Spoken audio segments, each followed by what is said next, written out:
네, 이제 저를 보시면 좋겠습니다.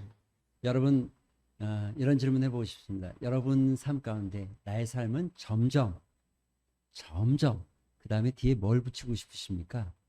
점점, 각자 생각이 다양하겠죠. 음, 나의 삶은 점점 어떻게 됐다. 이런 제목으로 오늘 말씀 나누고 싶은데, 어느 여자 집사님이, 뭐, 비하하는 것은 아닌데, 자기가 너무 못생겨가지고 마음에 고통을 받고 있었어요. 하나님 기도했답니다. 하나님, 제가 하나님께서 만들어주신 이 외모를 성형수술해도 되겠습니까? 그때 하나님께서 응답하셨어요. 그래, 해라. 너가 오죽하면 그렇게 마음을 먹었겠냐, 해라. 그래서 성형수술을 병원에 가서 아주 견적이 많이 나왔는데 성형수술을 했답니다. 그리고 다 뜯어고치고 거울을 봤는데 너무너무 마음에 드는 거예요. 너무너무 이쁜 거예요. 야, 내가 드디어 이제 사람들 앞에 나설 수 있겠고 또 앞에 설 수도 있겠다 막 이런 생각을 너무너무 가진 거예요. 그런데 병원에서 딱 퇴원해 나오다가 그만 교통사고로 죽었어요. 천국에 갔어요. 하나님을 만났어요. 주님을 만난 너무 억울한 거잖아요. 억울하잖아요. 그래서 따졌대. 하나님, 그럴 거면 성형을 하지 말라고 하지. 뭐하고 성형까지 시켜가지고 저를 부르십니까? 그때 하나님 그랬답니다. 아이고야, 미안하다. 내가 넌 줄 못 알아봤다. 뭐 이런 우스운 소리가 있습니다. 예, 아마 요즘 시대가 이렇게 외모 지상주의를 추구하다 보니까 또 사실 이런 일들이 요즘 젊은 세대 속에서도 면접을 보거나 인터뷰를 볼 때 외모가 굉장히 중요한 시대가 돼서 첫인상 매우 중요하잖아요. 그래서 인터뷰 보기 전에 이렇게 수술을 하거나 이런 경우들이 상당히 많이 실제로 있나 봅니다. 그런데 여러분 사실 처음 만나는 그 첫인상보다 더 중요한 게 마지막입니다. 마지막. 라스트 픽. 예. 행동 경제학자이고 심리학자이죠. 2002년에는 노벨 평화상을 받았어요. 노벨 경제학상을 받았어요. 그분이 데니엘 카너먼이라는 분인데 이분이 하나의 이 실험을 합니다. 의사와 함께 실험한 게 뭐냐면 대장 내시경. 지금이야 뭐 수면 내시경이 다 발달돼 있지만 수면 내시경을 하지 않고 대장 내시경을 실제로 해본 거예요. 154명의 환자를 두 그룹으로 나눠서 했어요. 한쪽에는 쭉 진행하면서 1분마다 얼마나 아픈지에 대해서 체크하기 시작했어요. 아프다는 수치를 1에서 8까지 나타내기 시작했어요.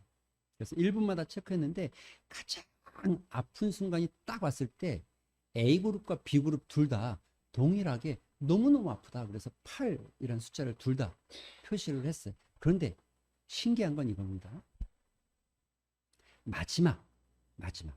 A그룹은 아픈 상태에서 시간을 좀 단축시켜서 8분 만에 대장 내시경을 빨리 마쳤어요. 그래서 이 마지막 순간에 아프다고 생각하는 것이 많이 남아 있었어요. 근데 B그룹은 24분간 진행하면서 아프다는 생각이 점점 작아진 거예요. 마지막에 한쪽은 대장 내시경이 얼만큼이나 힘들었습니까? 라고 물었을 때 아픈 순간도 있었지만 해볼만 합니다. 한쪽은 너무 아파서 할 수가 없었습니다. 이게 어디서 차이 난 것이었나 보니까 마지막 이 A그룹은 그러니까 한 8분 정도 진행하면서 마지막까지 좀 아픔이 사라지지 않았어요. B그룹은 24분을 지속하면서 천천히 진행하면서 아픈 게 점점 사라졌어요. 마지막 기억에 24분 한 사람은 안 아프다고 생각한 거예요. 대장 내시경을 할 수 있냐고 물었더니 할 수 있다라고 대답을 했다는 거예요. 별로 안 아팠다고 생각하는 거죠. 그래서 이분이 데니엘 커너먼이라는 분이 아하 이거를 피크와 엔드 그러니까 가장 절정에 올라갔을 때 사람들은 그 기억을 잊어버리지 않는구나. 그리고 엔드 마지막 기억을 잊어버리지 않는구나. 마지막 기억이 굉장히 중요하구나. 아 처음도 중요하지만 마지막이 중요하구나. 이런 어떤 심리적인 결과를 냈다고 하죠. 뭐 이런 말도 있습니다. 여러분 섹스피어도 이와 비슷한 얘기를 하죠. 끝이 좋으면 다 좋은 것이다. 끝이 좋으면 다 좋은 것이다. 우리 이런 일들을 일상에서도 많이 경험합니다. 여러분 이 올림픽이 열리면 금메달과 은메달과 동메달이 있어요. 금메달이야 무조건 좋죠. 그런데 은메달과 동메달의 차이가 좀 생기잖아요. 은메달이 더 좋은 거잖아요. 그렇죠? 그런데 희한하게 은메달은 받으면서도 많이 기뻐하지 않아요. 왜 그럴까요? 마지막이 졌어요. 근데 동메달 딴 사람은 그런데 막 기뻐해요. 왜 그럴까요? 마지막을 이겼어요. 상대적으로 좀 그런 효과가 나타난다는 거예요. 이런 것이 마지막이 얼마나 중요하냐. 우리 인생도 마찬가지일 것 같습니다. 여러분의 인생이 점점 아름다워지고 점점 멋있어지고 점점 강성해지고 점점 좋아지는 인생. 그런 인생 되셨으면 좋겠습니다.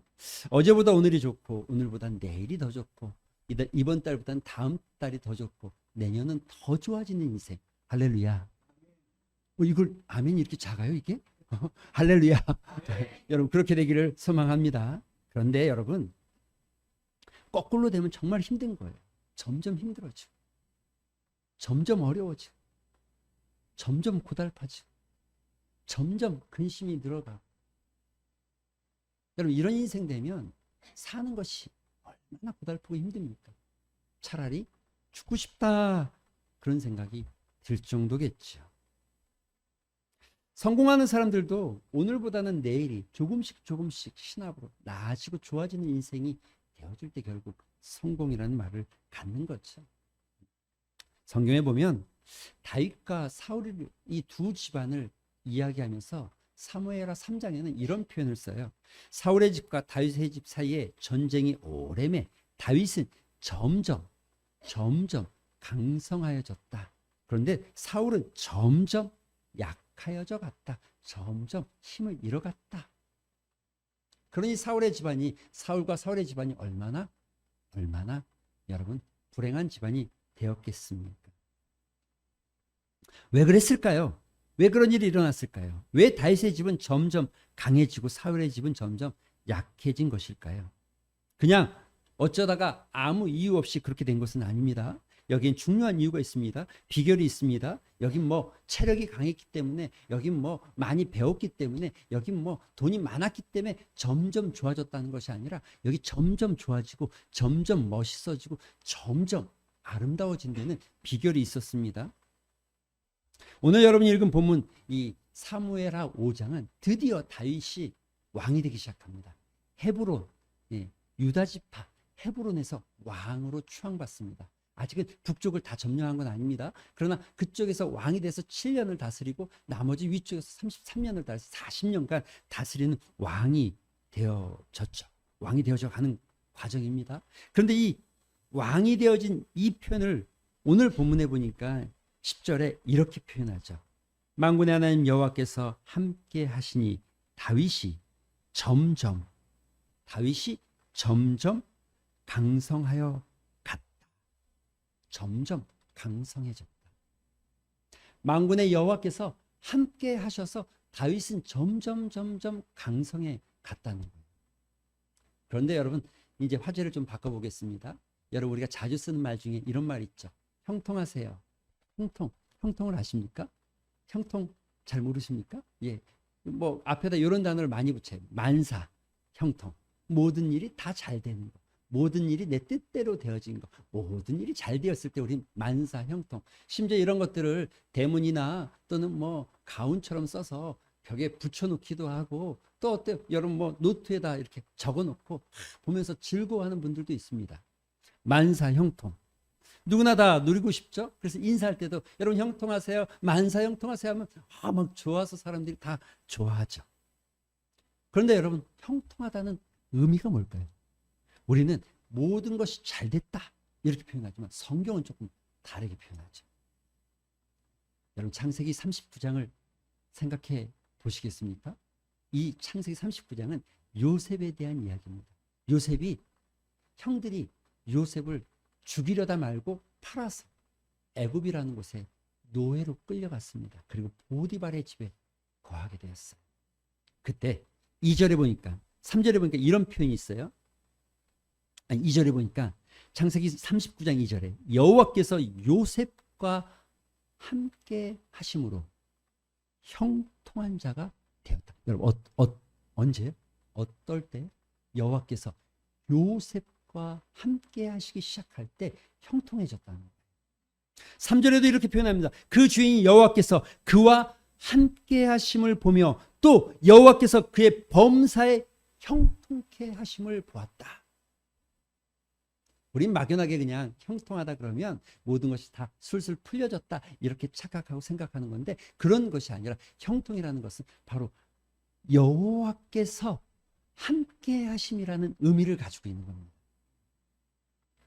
21절에도 여호와께서 요셉과 함께 하시고, 23절에도 이는 여호와께서 요셉과 함께 하심이라 여호와께서 그의 범사에 형통케 하셨다. 요셉은 형통하게 되었습니다. 형통하다는 것은 그가 하는 일마다 잘 되었다는 뜻입니다. 그런데 그 성공의 비결 안에, 그 형통의 비결 안에는 하나님과 함께 했다는 것입니다. 그런데 여러분, 또 여기서 이런 질문을 좀 던져보고 싶습니다. 하나님과 함께 한다는 게 무엇을 의미합니까? 어떤 것을 의미합니까? 내 인생 가운데 하나님 같이 계시기만 하면 되는 것이다. 내가 가는 길에 하나님이 따라오기만 하면 되는 것이다. 여러분, 이런 생각을 하시는 것은 아니죠. 예. 오늘 여러분 읽진 않았지만 여러분 오늘 본문에 보면 이 19절에 보면 이런 기록이 있어요. 다윗이 여호와께 여쭈어 이르되. 다윗이 왕위에 오른 뒤 나라는 안정되어 갔고 나날이 발전되어 갔습니다. 그런데 다윗이 왕이 된 것을 아주 싫어하고 불편하게 생각하는 무리들이 있었어요. 블레셋이었어요. 아마 이 성경에 나와 있지 않지만 제가 판단해 보건대, 다윗, 제가 시글락에 있던 내가 데리고 있던 쫄따구 아니야? 뭐 이런 생각했던 것 같아요. 근데 그 다윗이 이 헤브론에서 왕이 되니까 시기하기 시작한 것 같아요. 군사를 일으켰습니다. 군사를 일으켜서 쳐들어왔어요.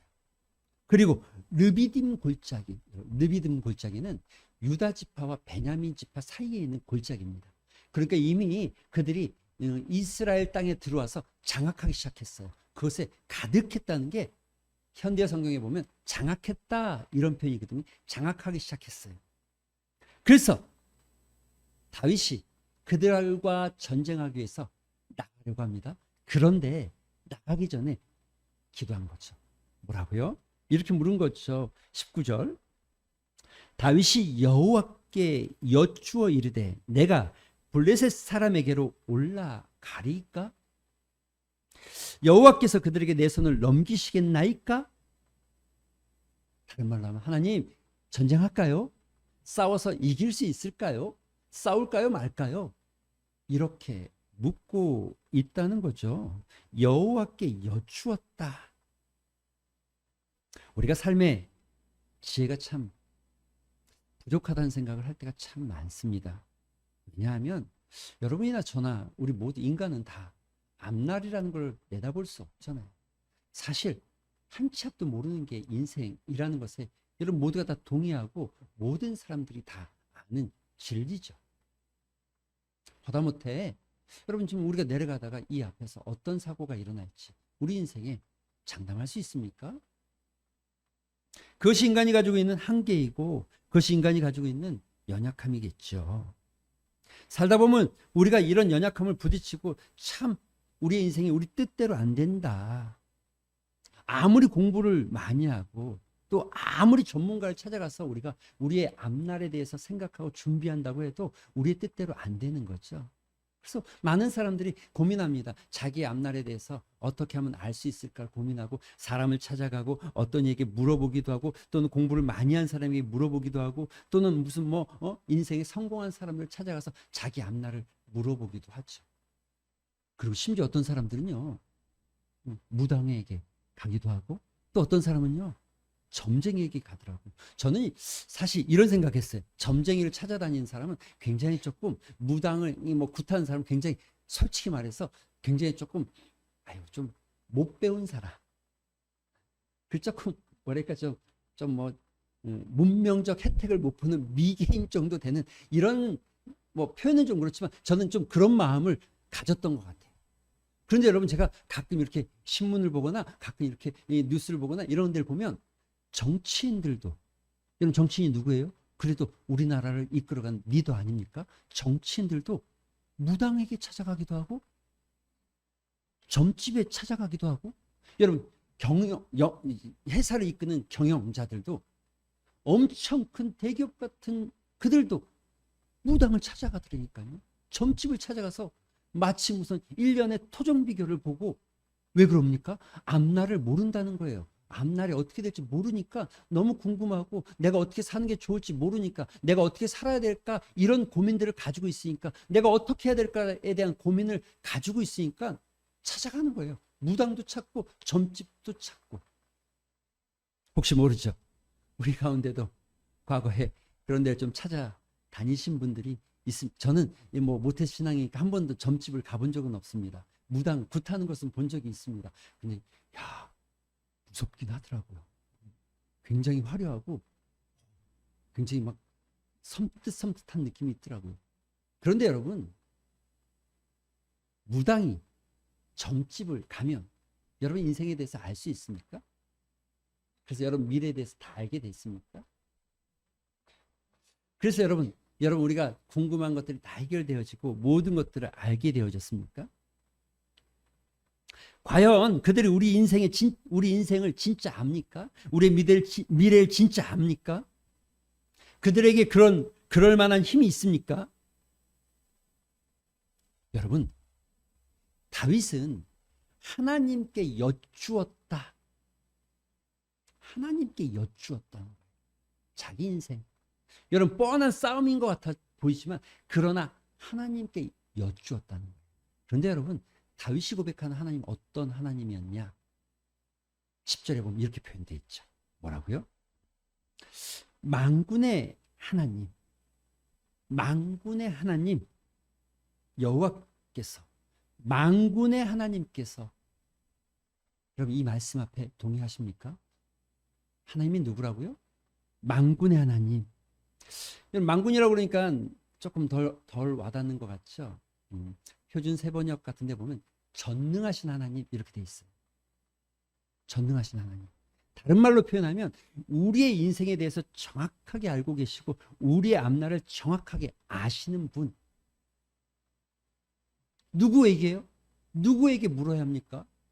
점집에 가서 묻고, 또 여러분 무슨 뭐 무당에게 묻고, 토종 비결을 보고, 사주팔자를 보고, 여러분 별점, 뭐 요즘 카페도 뭐 점 보는 카페도 있고, 여러분 이런 데 찾아간다고 해서 아는 것이 아니라 우리 인생을 진짜 알고 계시는 전능하신 하나님, 그분께 여쭙는 것.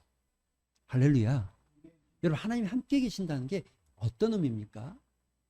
그냥 옆에 있다는 것이 아니라 바로 그분과 내 인생에 대해서 교제하기 시작하고, 내 인생에 대해서 토론하기 시작하고, 내 인생에 대해서 말씀을 나누기 시작하고, 내 인생에 대해서 물어보고 들어보는 것.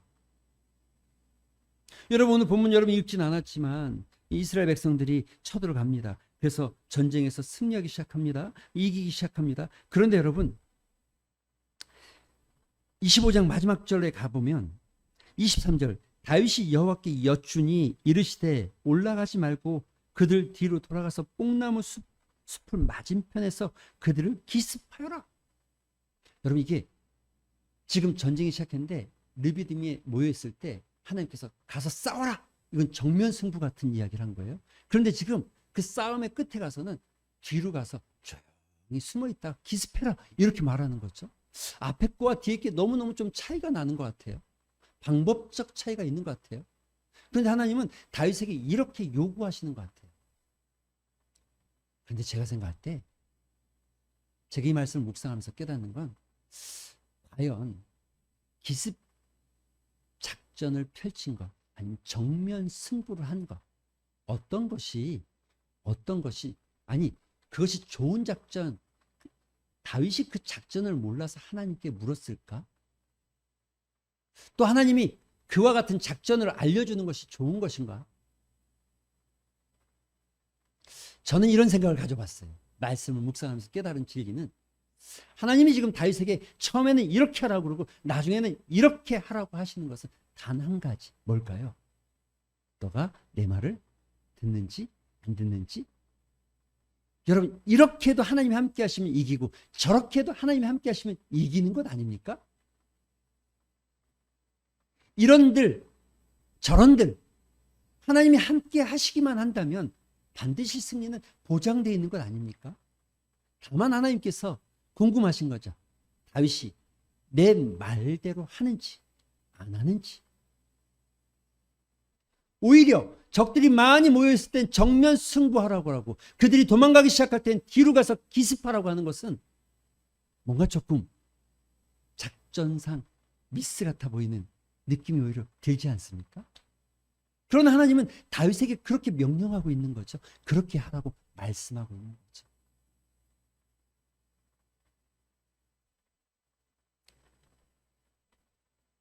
오늘 다윗의 삶이 하나님께서 그의 삶을 점점 흥하게 하셨다. 강성하게 하셨다. 점점 아름답게 하시고 멋있게 하셨다. 점점. 그 비결은 하나입니다. 하나님이 함께 하신 것. 하나님이 함께 하셨다는 건 바로 그분에게 묻고 그분에게 듣고 그분과 그분의 이야기 속에 내 삶을 맞춰가기 시작했다는 거죠. 말씀을 좀 정리해 보겠습니다. 사랑하는 성도 여러분, 여러분의 삶은 어떻습니까? 어제보다 오늘은 좀 좋아지셨습니까? 오늘보다 다음 달은 뭔가 좀 좋아질 것 같은 기대감을 좀 가져보십니까? 아니면 어제보다 오늘이 좀 초라해진 것 같고 나아지지 않는 것 같고. 여러분, 다윗은요 시작할 때 도망자였습니다. 여러분, 요셉은요 팔려가서 노예의 삶을 살았던 사람입니다. 그런데 끝은 마지막으로 시간이 갈수록 그의 삶은 점점 강성해지고 형통해지기 시작했다는 거죠. 오늘 여러분의 삶에 이 전능의 하나님, 창조의 하나님이 함께 하신다는 것을 기억하시고 그분께 묻고 그분과 동행하시는 지혜가 있게 되기를 주님의 이름으로 축원드립니다. 오늘 이 말씀 붙잡고 우리 한번 기도하는 시간 가졌으면 좋겠습니다. 하나님이 함께 하심으로, 그 전능의 하나님이 함께 하심으로 내 삶이 형통할 수 있다 말씀하시는데, 하나님, 오늘보다 내일이 더 좋은 인생, 이번 달보다 다음 달은 더 형통하게 되어지는 것, 비록 지금은 보잘것 없어 보이는 것 같지만 그러나 더 나아지고 멋있어지고 아름다워지는 인생, 주님과 하나님과 동행하며 하나님의 말씀 앞에 세워질 때 그런 삶을 살게 하여 주시옵소서. 이런 믿음의 고백을 좀 담아서 우리 같이 한번 잠시 기도하는 시간 같습니다. 기도하겠습니다. 아버지, 감사합니다.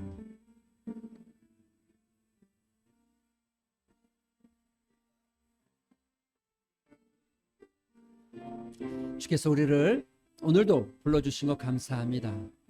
우리의 삶에 하나님이 함께하는 은혜가 있게 하여 주시옵시고, 아버지 하나님, 날이 갈수록 시간이 흐를수록 형통해지고, 아버지 하나님, 날이 갈수록 시간이 흐를수록 우리의 삶이 주 안에서 아버지 참되게 되어지고 번성케 되어지는 은혜를 경험케 하여 주시옵소서. 시작보다 끝이 더 멋있는 인생, 마지막이 더 화려한 인생, 아버지 하나님, 그와 같은 인생 살 수 있도록 주님 붙잡아 주시옵소서. 주님 도우시고 축복하셔서 점점 강성해져가는, 점점 아버지는 흥황해가는, 점점 통통해지는 인생 되게 하여 주시옵소서.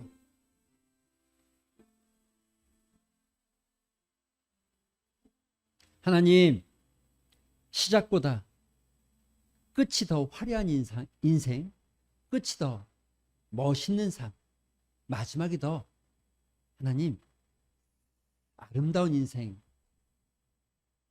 되기를 소망합니다. 점점 형통해지고, 점점 강성해지고, 점점 아름다워지고, 점점 멋있어지는 인생, 하나님과 동행함으로 그분의 말씀 앞에 순종함으로 그 말씀을 붙잡고 살아감으로 그와 같은 인생 살게 하여 주시옵소서. 감사드리며 예수님의 이름으로 기도합니다. 아멘.